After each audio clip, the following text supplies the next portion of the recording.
So it's our first community of the new season. So thanks everybody for joining us. We're thrilled to welcome Father Dan Carrou and Father Joe Cassar. Dan grew up in Saratoga Springs and graduated from Lemoyne College in 1994. After 2 years as a Jesuit volunteer teacher in Micronesia, he returned to the U.S. and earned a master's in theological studies at Harvard University. Before entering the Jesuits, Dan worked at Fidelity Investments, the Jesuit Volunteer Corps, and the College of the Holy Cross.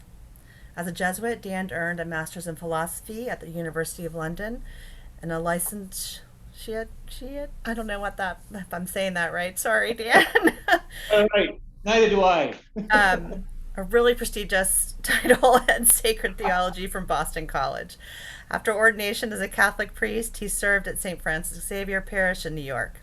He is now the Regional Director of Jesuit Refugee Service in the Middle East.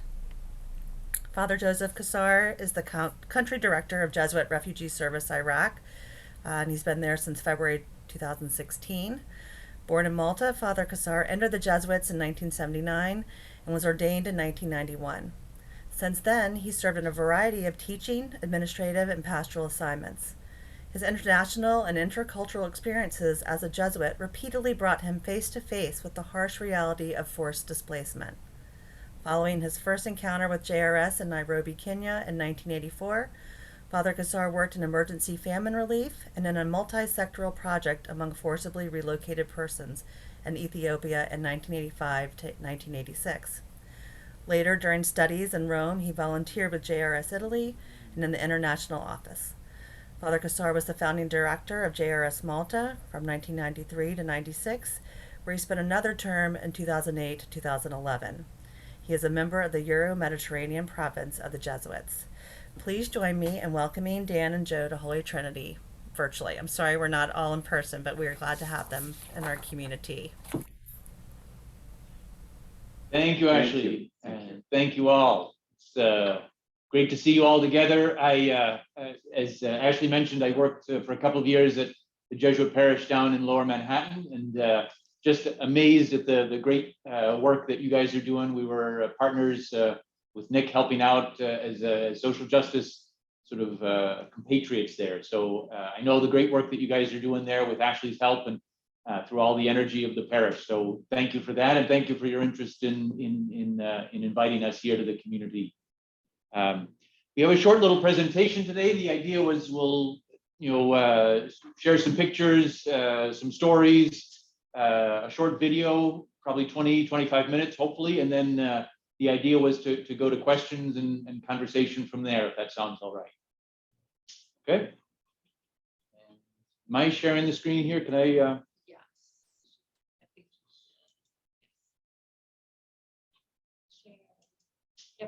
There we go. So delighted to welcome you all. Father Joe and I are here in the U.S. for a speaking tour and a visit with partners and friends of Jesuit Refugee Service here in the United States. And it's been a great blessing to be part of this larger family. Both of us were talking to our staff in Erbil, our staff in Beirut, and it was a very strong moment for them to hear that there are people interested in their stories. There are people interested in what is happening in the Middle East. There are people interested in what's happening with displaced people throughout the world. And I think that's an incredibly important part of what we do, that we are indeed partners. And every one of you, by your very presence here, by your interest in this, by your participation in the parish, demonstrate that you are indeed sisters and brothers with these displaced people who are marginalized and really struggle for basic needs. So we're delighted to be part of this and to share some of the work that we do and the extraordinary work. There are nearly 800 staff spread throughout 4 countries in the Middle East that they do day in and day out. So at the beginning here, we want to begin with prayer as a people of faith, as a people who are mindful that it is always in the tender embrace of God that we rest. We take a moment here to pray with the words of Pope Francis from a speech that he gave quite a while ago at the beginnings of COVID. So we take a moment just to rest in the tender embrace of God, to know that we accompany one another. Now, while we are looking forward to a slow and arduous recovery from the pandemic, there is a danger that we will forget those who are left behind. The risk is that we may then be struck by an even worse virus, that of selfish indifference, a virus spread by the thought that life is better if it is better for me, and that everything will be fine if it is fine for me. It begins there and ends up selecting one person over another, discarding the poor and sacrificing those left behind on the altar of progress. The present pandemic, however, reminds us that there are no differences or borders between those who suffer. We are all frail, all equal, all precious. May we be profoundly shaken by what is happening all around us.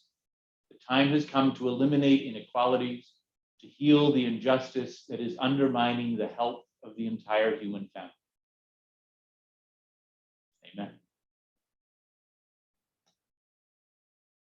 And so those words of Francis, who visited Iraq just a few months ago, and Joe had the good fortune to meet him while he was there. With those words, we begin this. I think the image of the recovery from the pandemic and our movement forward is a great model for us. This image on the slide right now is a picture on the wall of our office in Homs, Syria. And when I was there about a month ago, I saw that picture up on the wall, and I said, I need to have a PDF of that. I need to have a copy of that. And so I asked them to send me this photo. And the photo is of Homs, in the neighborhood where we have one of our schools in Homs, Syria. And these are kids coming to our educational programs, coming to our schools during the day.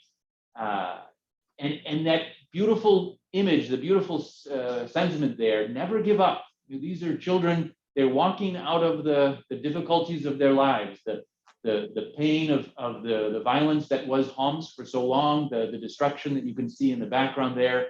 And yet they get up in the morning, they grab their books, and they, with great joy, go to the classroom. They go to the work that they're doing there.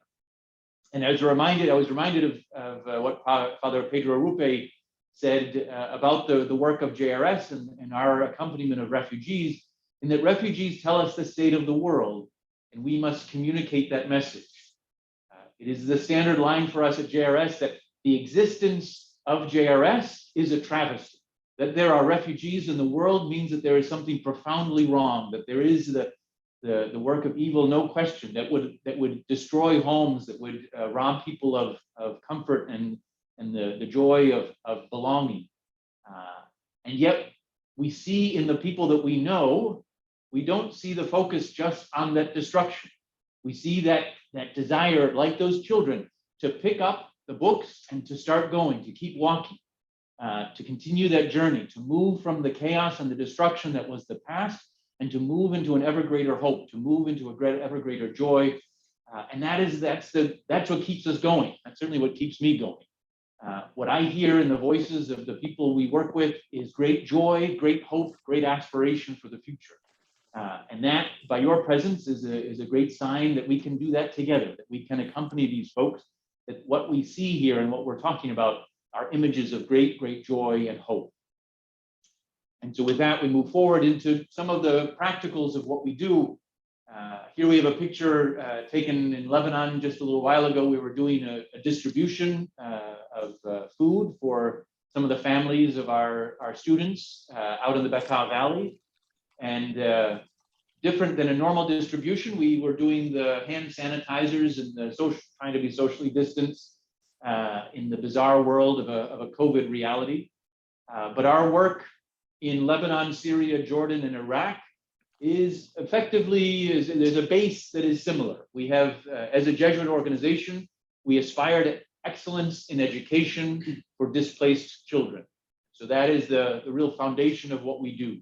How is it that the children that come to our centers get an education that will allow them to be truly free, to be able to be fully who they are? And so that long tradition of Jesuit education, we try to instill that in all of our schools and education centers. But we're also aware that these are not just brains in a vat, that these are children with families who live in a society where there has been long and tremendous trauma. Father Joe will talk about the Yazidis and the genocide survivors there. And so the next step of that is, how do we care for the mental health needs, the psychosocial needs of those families, of the people around the children in the schools? How do we, with the MHPSS programming, do the very real healing of trauma? And then how do we, in a broader circle, how do we do the very real work of protection, making sure that people who are already vulnerable are able to grow and develop a sense of stability, a sense of identity, a sense of protection in their communities. And then with that, how are they able to build a larger community that can reconcile wherever they are, that they can build and return to right relationship? So this is the model of the work that we do, and it is in Lebanon, it's Syria, it's Jordan, and Iraq. We're spread throughout, but the model is very similar in those places. Here on the left, you see another picture from the Bekaa Valley in Lebanon, and another distribution. Here, this was at the same time as the students were handing in worksheets. So during COVID, we couldn't come to the classrooms. So the teachers would go out and they would distribute worksheets, and they would do lessons by telephone, by little videos on the telephone. And then as the parents would come to get food distributions, they would also the students would hand in their worksheets for the week. And on the right, you see a slightly different model that we had in Syria, where the teachers would go around to the different apartments or the places where the students were living, and they would work with them on their worksheets. So that sense of continuing that connection, continuing that interaction, continuing that accompaniment, even in COVID restrictions. Now, I want to highlight the situation. I think some of you might have heard the terrible situation, economic situation going on in Lebanon right now. In Lebanon, and it affects Syria as well, there is a massive economic crisis. So what happened in October of 2019, there was a major political sort of movement, and the attempt was to shift the political sphere that has not really changed. And so the politics of Lebanon remain sort of fixed and sort of trapped. But soon after that, in January of 2020, there was an economic crisis. The World Bank refers to it as the worst economic crisis since 1850. The entire economy has been destroyed. So Lebanon, which had been a middle-income country, people who have had an entire life of savings just evaporated. And so even the middle class has been devastated by this. On top of that, we have COVID arriving. And so the difficulties of the economic crisis throughout the world as a result of COVID. On top of that, in August, we had that, in August of 2020, that the largest non-nuclear explosion in history that affected downtown Beirut. Our homes, our offices, everything were destroyed by that. And we are just still in the process of repairing. But I wanted to highlight here, I got an email from one of our project directors just the other day, just to highlight some of the difficulties she was struggling with, just in her normal daily operation. I've been talking with her earlier in the day, and she sent me, these are the main issues that I'm struggling with. She has to run 3 schools and a community center and an office. There is no electricity. There's no fuel, as they're looking for transport or also for heating. There were shootings on the streets of Baalbek just recently. And so the students on their way to courses or classes or in between things were afraid to go out because of the shootings that were happening on the streets. Because of the economic crisis, costs were increasing. Because of the economic crisis, bread was unavailable and food shortages. And in addition to that, there was the medicine shortage. And yet, in spite of all that, the programs continue. People continue to gather together and do what we can in these socially distant environments. And the story that I want to share here is a story from the center on the left there in Borj Hamoud, just outside of downtown Beirut. A few years ago, there was a group of Iraqi Christian women, and they came and they lived in Borj Hamoud. They were fleeing from ISIS. They fled from Iraq. And when they fled as Christian women, they were so afraid of Islam and so afraid of Muslims because of ISIS that they formed a little clique of just Christian women, and they didn't want anything to do with Muslims. And they came to our center, and when they talked to the social worker there, they insisted we could only have a group of Christian women. So the social worker was a little reticent at the beginning, but said, okay. And so they had a group just of these Iraqi Christian women that wanted nothing to do with the Syrian Muslim neighbors. And slowly, this group of Iraqi Christian women, after they had their support group meetings, would, in between things, they would share coffee or tea with their Muslim Syrian neighbors. And in between things in the community center, they would see that these women were just like them, were fleeing the same persecution, were fleeing the same difficulty. And slowly over time, those walls evaporated, and they got to realize that these are our sisters, these are our neighbors, these are our friends. And the beautiful story is that after about 7 months of this just close proximity, it was these Iraqi Christian women who did the cooking for, we have a large iftar during Ramadan at the end of the fast on one of the particular days of Ramadan. And it was the Iraqi Christian women who cooked the meal for about 100 people coming for iftar in the community center that you see on the left. And this great moment of reconciliation, but it was a great moment of being close to one another. My fear is that as COVID has driven us apart and separated us, it will be even more difficult for us to reunite those communities. So I think all the more reason for us to double down on this, the value of what we do in building community, of having people come together. That's true here in the United States, but it's certainly true for us in the Middle East. And so I'm very grateful for the support that you give us in that rebuilding community as we do that after COVID. And so those are a couple of quick notes on Lebanon and Syria. I'm going to hand it over to Father Joe here. He'll share some stories from Iraq for us. Good afternoon, and thank you for having us with you in this community and for giving the time to be with us this afternoon. This is my first visit ever to Washington. I was shown by Father Dan where your parish church is, where the church is, but did not manage to get inside yet. Anyhow, thank you very much for taking the time. On October 20th, this coming October 20th, JRS in Iraq will turn 7 years old.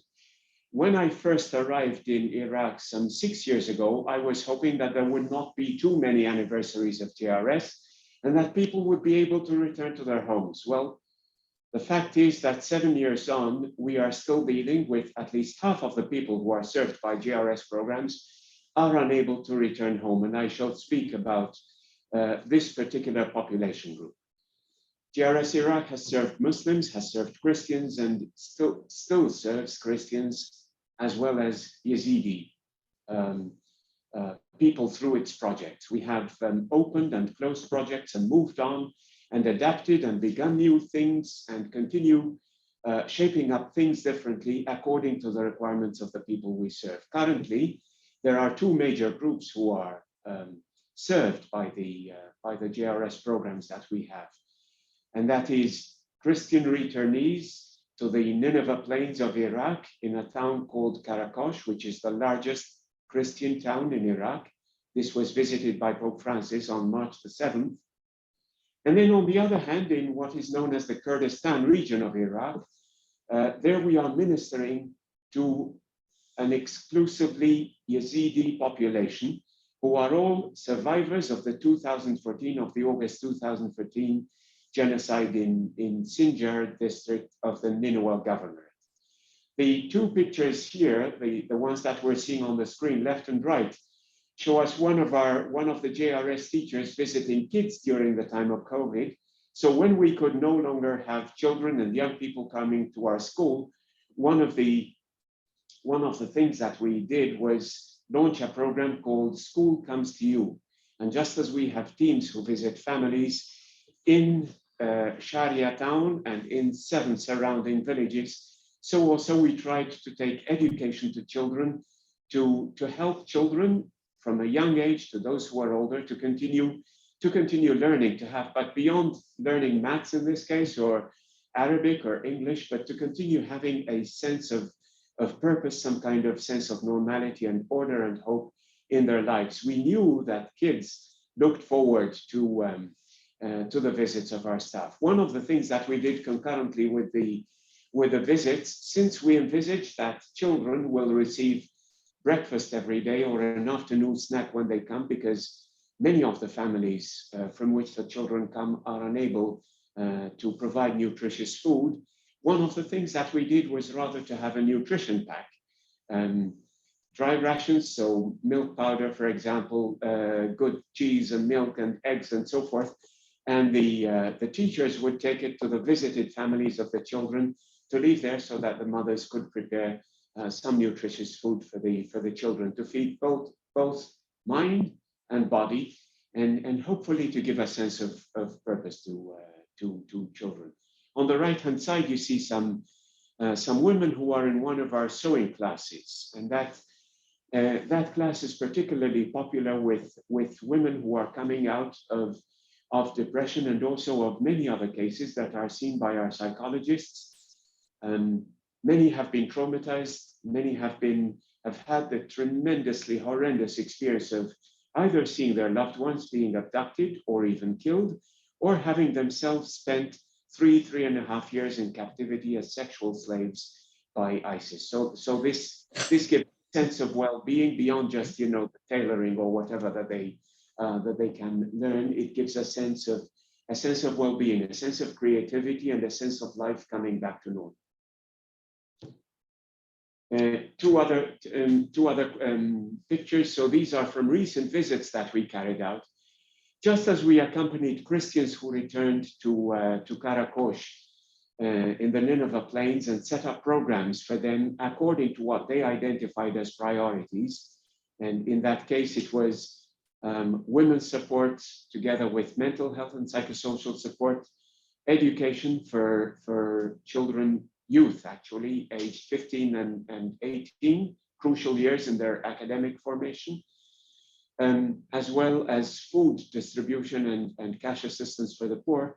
On the other hand, we also dream one day that the people who continue to be displaced in Sharia may go back to their homelands. But here are two photos that you see. This is Sinjar city on the left, and that is what it looked like in our recent visits in July, August, September. So you see the level of devastation is still quite extreme, and that makes it very difficult for people to return to their homes.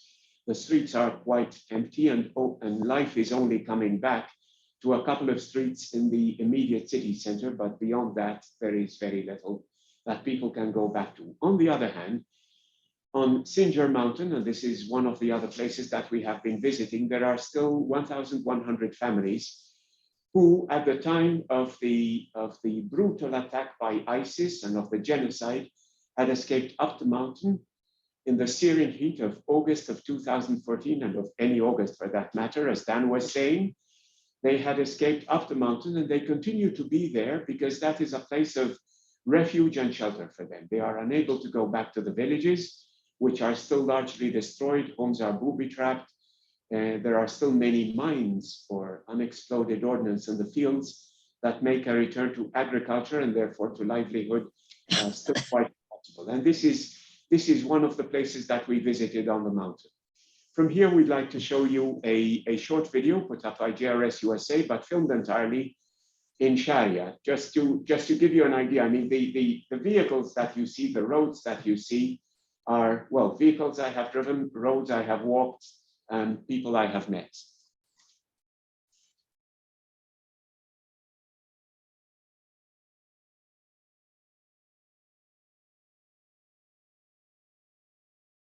Hold on, it's coming. Inshallah.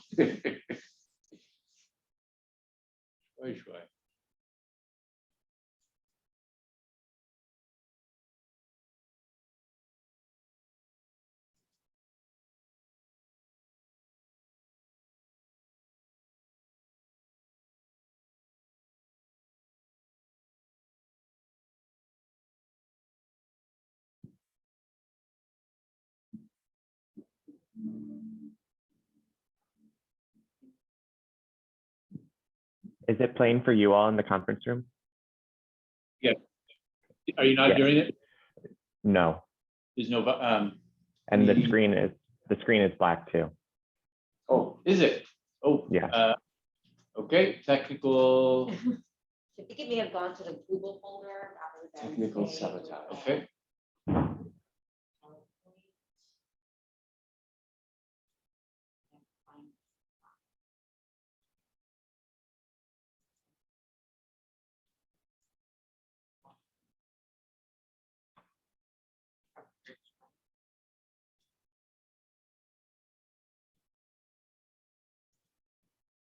Or maybe let's do stop share. Share just the Google. Yeah. so that's- That's a lot, yeah. Yep. Yeah, yes. Can you see that, Josh? I can see that. And then did you click share sound? Share sound. So stop the share again. Okay. And then when you hit share, there should be a little checkbox that you need to hit for share sound. There we go. Look at that. Thanks, Josh. Yeah, you're welcome. Perfect. My name is Talal Murad. I'm Yazidi. Yazidis is a peaceful religious ethnic minority with a history of 6,000 years.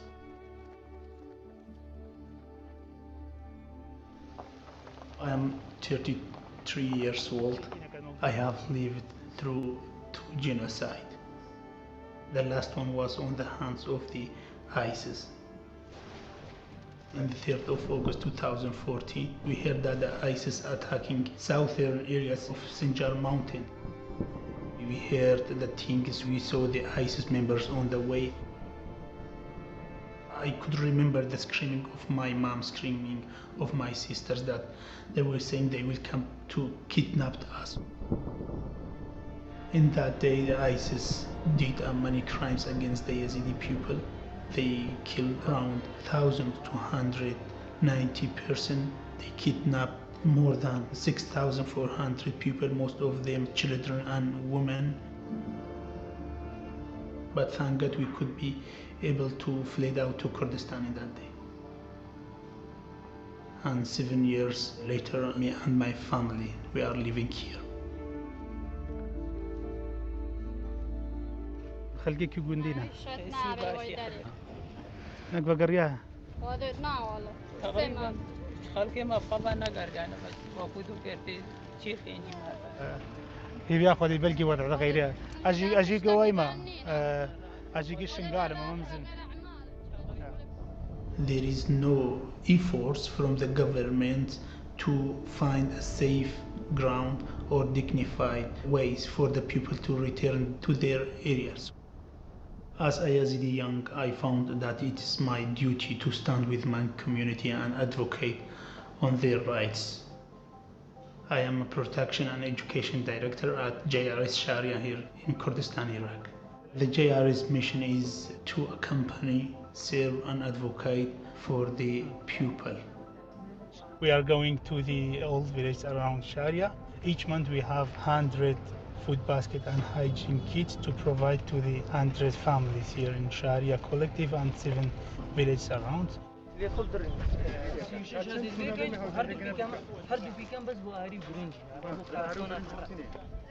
It's very important to be close to those families, to accompany them, to give them hope that there is some organization, some people are caring about them and trying to providing their needs. The people that JR is currently servicing more than 20,000 people. The purpose of the project that we have here in Sharia to provide the education services, protection and mental health, psychosocial support for the people, and also looking for the justice for their rights.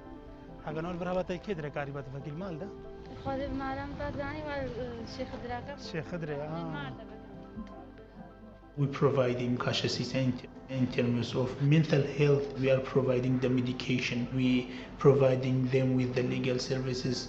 We are providing the transportation for the student in education. We have a kindergarten to receiving 220 children per year. We have a youth education program for the student of the grade 9 and grade 12. And also we have the adult education courses, which is English and literacy and computer. Beside that, we have skills training courses in terms of sewing, barbering, confectionery, and hairdressing courses. Through the JRS advocacy work, we selected the issues of Yazidi missing persons to have interventions and raise this issue to the international community. Also bring attention to the situation of Christian Yazidis. For the Yazidis, I hope that this year will be the last year of the displacement, and hopefully those people will return to their home in a safe and dignified way. They deserve peaceful, they deserve a good life, they deserve a life like others. I tried and I am still trying to be a voice of my community. I think it's very important missions that JRS has here in Iraq and around the world to give the people hope, to make them stand for their own future.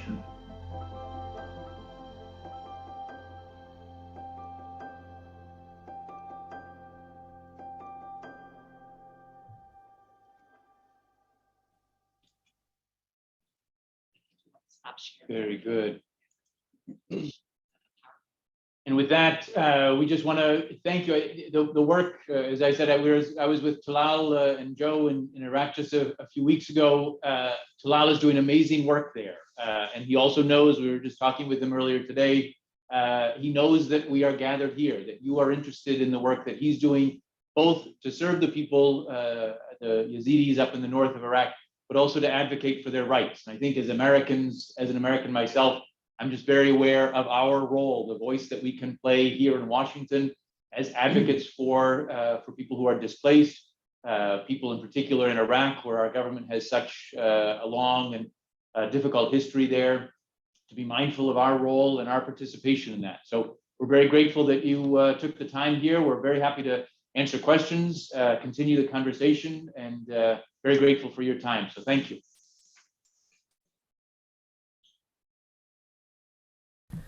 So, sorry, thank you, Dan and Joe. In the community model, it's pretty casual. So if you want to unmute and ask your question, you can. Or if you are shy, you can send it to me and I will ask. So.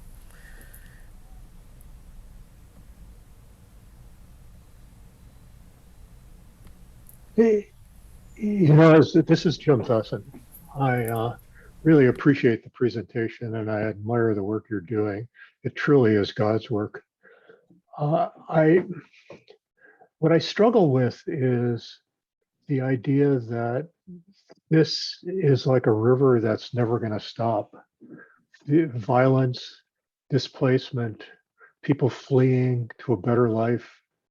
I think I read someplace recently that the number of people who are forced from their homes because of war, economic displacement, environmental displacement is at the highest it's ever been in the world, in the history of the world.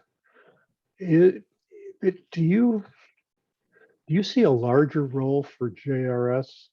That not larger in the sense that you do something else, but that you do something additional instead of what you're doing, but that you join together with faith-based communities and try to lobby the heck out of the government, our government, for example, to seek diplomatic means before they seek law, the use of arms. Iraq is a great example of where the second Iraq war tore the place apart and sort of destabilized it all. I mean, this is my own personal experience and at least my own opinion and based on my experience. But I'd welcome your thoughts on that. Great. Thank you, Jim. I think this is exactly the question and one of the reasons that we, Joe and I, started our visit here. I keep insisting with our staff, and Talal in the video there is one of the best spokespeople we have for it, that we have three areas of focus as JRS. We serve, and so you saw the images of that, of food distribution, of education, of mental health work. We accompany, we remain close to the people as opposed to being some sort of a nameless entity from above, sort of taking care of it. There's a proximity, there's an organic relationship. But that third part, that advocacy, is an essential part of what we do. And exactly to your point, we're now at, I think the number is 84 million refugees in the world, 55 million internally displaced people in the world, higher, exactly as you said, than any other time in history. We continued to see the refugees and the internally displaced people from Syria are still the highest. 10 years after the Syria crisis started, those remain the highest numbers in the entire world. We have 1.5 million internally displaced people in Iraq. The numbers are devastating. And if we just keep one step ahead, then the numbers will continue to get worse. We know the ecological disasters. We know the ongoing the oppression of the poor by the rich. What we need to do is the very real work, as you said, of advocacy. And I think this is why I'm so happy that we're able to be part of events like this with all of you. I think this is where, again, as an American, this is an essential place for us. There is a deep desire. About a month ago, I was in Syria, and even in Syria, where they live on a diet of anti-American propaganda, even there, people were desperate for a positive voice from the United States. They know that there's a massive military, a massive financial force. They want to see a massive and beneficial moral force, a positive force from us as a people, for whom they have a great deal of respect throughout the region. And so I think this is where it's imperative. We had a meeting yesterday with staff members from the Senate Foreign Relations Committee. We'll be meeting next week with staff members from the House Foreign Relations Committee. It's imperative that we share this story, and we really look at all of you as very real partners in that work. So I don't know, Joe, do you want to? Yes, indeed, I understand and share your concerns, and definitely I agree that war is never a solution to whatever situation, political situation on the ground there may be. So we are really immersed in a situation that has been exacerbated by throwing even more bombs and arms at it. Very often I think to myself, if all the resources, financial and otherwise, human resources as well, because there have been so many people who have been sent to Iraq to fight as troops and everything, and have given their lives even for that. If all the resources that have been dedicated to Iraq in this way could have been repurposed to building peace, to building understanding and dignity, not only in Iraq, but the whole world, I think we would be living in a different world. So one of the things that we need to continue repeating is that war is never really the solution. That is one thing. In terms of advocacy that can be carried out, I think one of the strongest voices in today's world is Pope Francis. And I'm really heartened to think that from the very leadership of the church, we are getting statements and positions, standpoints that are taken regularly, repeatedly by Pope Francis in defense of migrants, in defense of people who are stuck at the borders, who are drowning in the Mediterranean, of those who are caught in the limbo of being neither here nor there, and for many years end up waiting for some kind of solution to their predicament. So yes, indeed, and we try nothing short of our very best to come together with other people who share the same values, who share the same opinion in this regard, and to try to make this world a better place. But what we're seeing in this world all points to the fact that there are so many wrong things that we really need to take very seriously to set right, but not in the conventional way of conflict.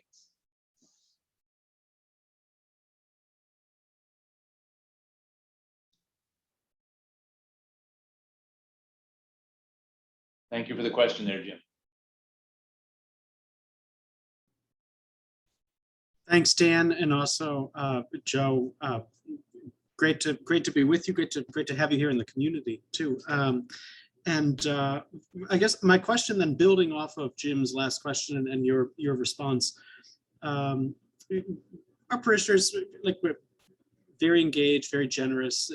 a lot of people are just coming off of making retreat last week based on the exercises. And so like very zealous about, what can we do? What can be done? And outside, just looking at the state of the world today, like for many people, it's impractical to get on a plane and go and actually serve in person, right? COVID restrictions, but also life situations just that way. Outside of financial support, like, can you just point us in the direction of a couple like concrete suggestions? What can we do? Right? What would be best for you, for your mission, your ministry, that you would like us to engage in? Because I know there's so many people who are just like ready to jump in and help in whatever way. So if you could just give us some concrete examples, that would be really helpful. Excellent. Thanks, Bill. Great question. Can I punt this to Julia? Yeah. Because this is the great work of JRS in the US, and Julia is our point person on that. And so I'm going to let her. Well, actually, maybe I'll punt to Josh while I get the slide up. We had a sort of a take action slide, and I'll bring that up. Maybe Josh, if you want to walk us through the ways that we had identified. Yeah, I'll say to start, so Holy Trinity has always been a great partner of ours. And I think for sure, there are many ways that we'd love for you all to get involved in our advocacy. And so I know Ashley does a great job of sharing some of our action alerts, especially around things that are focused on specific regions. And I think, for example, from Dan and Joe's presentation, I think one thing to raise awareness about is just the situation of the Yazidi people. That's something that's not very well known. And so I think there are some great resources on our website, and I can share them with Ashley. I could even share them in the chat when I'm finished here, but that's something that I think that just general awareness raising, learning more about these situations, because we do have those resources out there. It's just a matter of how far they actually get beyond our website, And then we always have an advocacy day in April. In the past, we've had great participation from Holy Trinity. And that's where we bring up some of these issues that Dan and Joe were speaking about today as well. And it's always in April. And it's been this virtual format with the representatives from Capitol Hill, or the Senate staff. But those are some practical ways. But really visit our website. So Julia has the slide up, the jrsusa.org take action. That's a great way to just keep up with some of our action alerts. And we've put out action alerts about the situation in Afghanistan. Also, Julia, remind me of some of the other things that we've recently put up. Jess. Right. We've done a lot of recent statements and action alerts, like Josh mentioned, on a variety of issues. We've focused certainly on the recent Afghan crisis. We've done a lot of work historically on the Middle East and the Syrian refugee crisis, and have worked closely with Joe's team on the Yazidi situation as well. So as there are moments in time where we feel it makes sense for our advocates to speak out, we typically send out these emails that prompt our advocates to send an email to their policymakers. So we absolutely encourage everyone to take a look at the advocate box here on the screen, and visit jrsusa.org/take-action, where you can sign up to receive those emails and learn more about the way that you can get involved. And I appreciate Josh, you mentioning Advocacy Day as well, because we've had historically great groups from Holy Trinity take part. We anticipate that the 2022 event will probably be at least hybrid, if not fully virtual, just depending on our capacity to bring people up to Capitol Hill. So that's a great way to demonstrate that there's strong support for these issues among the Jesuit-inspired community among Jesuit institutions.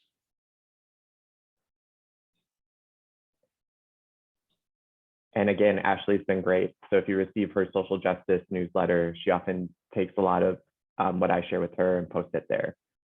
So this is a great place to be right now. Question. Great, thanks so much.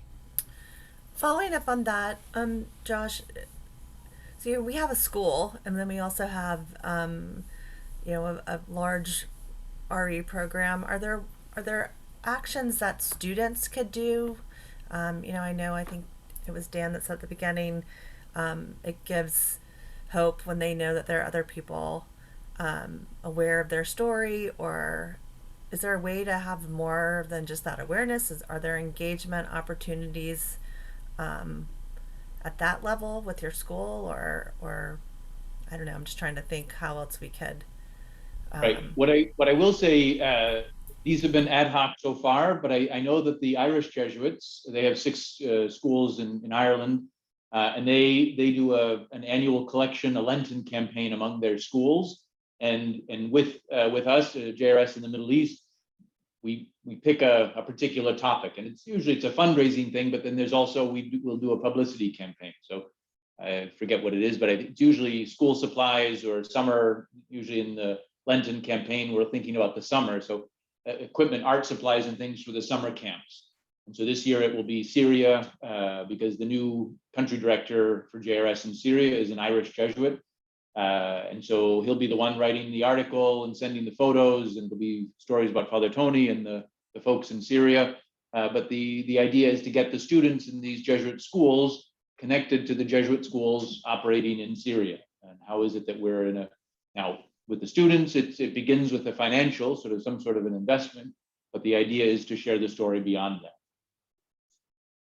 We'd be very open to something like that year. Thanks. And I know the school, they've been involved in our Any Refugee program. And again, that depends on how, travel and when we're able to get things to certain places. But actually we might send Dan with some cards.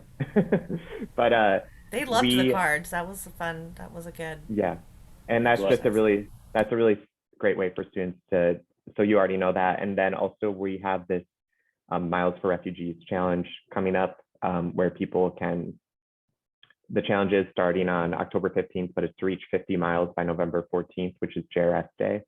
And it's a way for people to take, literally steps with us and tracking them. But the focus is to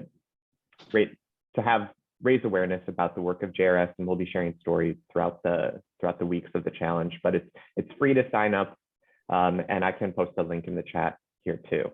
But I already reached out to the school, so hopefully there might be some interest from faculty and staff there as well.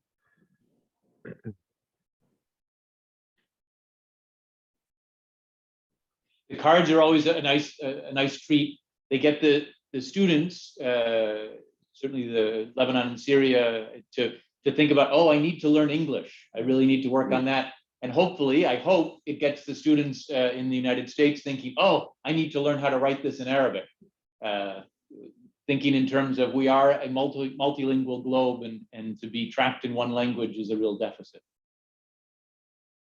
And that's one thing we do. We do sort the cards by language. It's just been tricky to, of course, get things around the globe. But again, like we always appreciate that when students take that time to learn how to write something in another language too. So it might be a good project for students to consider writing in, if that's possible, with the faculty. Yes. One of the things that comes to mind, but then there's of course the challenge of time zones and everything. Would be to link up children with children so there is the language on the one hand, but also time zones. Otherwise, it would be really lovely if the kids could actually see each other and communicate and maybe share a story or something, and just something like that.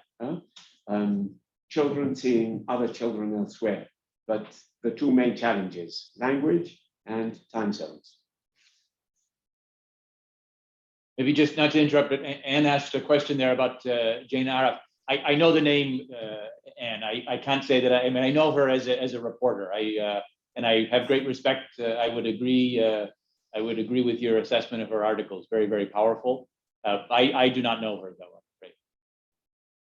I don't know if you've come across. No, I've come across articles by her, but that's about it. Yes. Looks like Anne's trying to say something. Oh, well, let me speak. I mean, I do know her because she's very affable, and I think she's in Iraq right now. I'll post her after when I hang up. I'll email her and say I just saw this. Her articles are warm-hearted, and the key thing, as you said, like children to children. The key thing is to meet and to know people. And unfortunately, travel, otherwise I'd push heavily on sending American students over there to help you, through JRS, but the travel's impossible. But her humanity does come through. And I'm sure she would be open and be happy to work with you in Iraq or Lebanon or anyway. But I definitely will promote you all. I can't imagine she doesn't, but I don't know what I know. But I had worked there, but my experience with the Middle East dates back to the 80s. So I love the work that JRS does in general, but your presentation is excellent. And that little film you have in Iraq is well done. Thank you. Thank you, Ann. Thank you. I think we have time for one more question. Does anyone have a last? So Ashley, question? I'll say a word about Holy Trinity's history with refugees, sponsoring refugees. First, let me also echo everybody's appreciation of your presentation today. It was very good. It was tough to listen to at times, but it was very good. By tough, I mean not hard to hear. It was just a tough subject area. But in 2016, Holy Trinity sponsored a refugee family, a Kurdish refugee family that was in Erbil. They were originally from Kurdistan, the Kurdish part of Syria, but then they moved across over to Erbil, and a family of 8 have resettled here in Northern Virginia with the help of Holy Trinity. So as a footnote, I just wanted to add Holy Trinity's relationship with that part of the country. Thank you very much. Thank you. I know that worked well, and I know that you all did amazing work there at a particularly difficult time, and it took a long time to build up to that. We at Xavier, you were using all of you as a model for how to look at accompanying families as they were doing the resettlement process. So thank you for that. And I reached out, I think, to Ashley and Catherine Heinhold a little while ago. We have some Sudanese families. I'd love to be able to figure out something, but that's a different question. Sudanese refugees trapped in the Middle East, trapped in Lebanon and Syria, and trying to get them to move on. But that's a different question. But thank you, Mike. You did great work in that, and I think that's the beautiful stuff. I keep going back to Jim's earlier question. Like I use the Dorothy Day, the Catholic worker model. On one level, yes, we have to do the larger advocacy. Yes, we have to do the larger stuff. But you've also got to know your neighbor, and what you guys did with that Kurdish family, of getting to know them, of really welcoming them in, of really making them feel home in the difficult circumstances of arriving in a new place, of having to flee home previously. That's the real stuff, and this is the that personalism of the Peter Marin and the Dorothy Days. That how do you really get to know your neighbor and know them as a person and have a real deep sense of that human being, that extraordinary gift, sitting across the table from you. And that's the really important stuff. And we can do the big stuff, and that's essential as well. But how do we get to know the real neighbor one-on-one? So thank you for doing that.